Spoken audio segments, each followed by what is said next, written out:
আহসান মঞ্জিল পুরান ঢাকার ইসলামপুরের কুমারটলি এলাকায় বুড়িগঙ্গা নদীর তীরে অবস্থিত।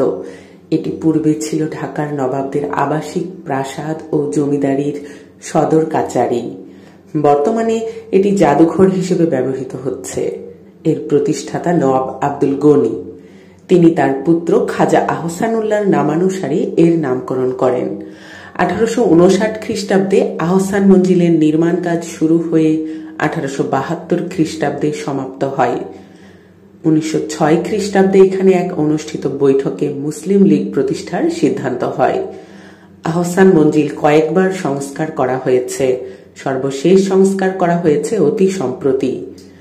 এখন এটি বাংলাদেশ জাতীয় জাদুঘর কর্তৃক পরিচালিত একটি জাদুঘর। আহসান মঞ্জিলকে ঘিরে ঢাকা শহরের মাঝখানে একটি নদী বন্দর গড়ে ওঠে এই বুড়িগঙ্গায়, যাকে ঘিরে 19 শতকে একটি ব্যবসায়িক জনপদের সৃষ্টি হয়, যার গুরুত্ব এখনও অক্ষুণ্ণ রয়েছে। এর নিকটস্থ এলাকা পুরান ঢাকা নামে প্রসিদ্ধ। আহসান মঞ্জিল ও পুরান ঢাকার পাশ দিয়ে বয়ে চলা এই বুড়িগঙ্গা নদীতে একটি বাণিজ্যিক বন্দরের সৃষ্টি হয় এবং বন্দরটির নাম হয় সদরঘাট। সদরঘাটে বর্তমানে বিভিন্ন পণ্যের আড়ত, বিশেষ করে মাছ ও ফলের বিশাল বিশাল সব আড়ত। এই ফলের আড়তে পাওয়া যায় সকল ধরনের দেশি বিদেশি ফল ও বাহারি প্রজাতির মাছ। যাবতীয় ফল ও মাছ পাইকারি ও খুচরা মূল্যে ক্রয় বিক্রয়ের জন্য সারা দেশের বিভিন্ন এলাকার ব্যবসায়ীদের আনাগোনা শুরু হয় ভোরবেলা থেকে। ঢাকা থেকে দক্ষিণাঞ্চলের সঙ্গে নদীকেন্দ্রিক যোগাযোগ ও বাণিজ্যিক সম্পর্ক স্থাপনের পরিকেন্দ্র হিসেবে গড়ে উঠেছে এই সদরঘাট। সদরঘাটে অসংখ্য লঞ্চের ভিড় করে আছে এবং থাকে। সদরঘাটের আরেক পাশে গড়ে উঠেছে বাংলাদেশের সবচেয়ে বড় পাইকারি মার্কেট চক বাজার। প্রতিদিন সারা বাংলাদেশের ক্ষুদ্র থেকে বৃহৎ প্রতিষ্ঠানের ব্যবসায়ীরা এই চক বাজারে ব্যবসা বাণিজ্য করার জন্য ভিড় জমায়, যার কারণে প্রায় 24 ঘন্টায় কুলিদের শোরগোল থাকে এই সদরঘাট এলাকায়। সবকিছু মিলে সদরঘাট এমন একটি জায়গা যা কখনো নীরব থাকে না।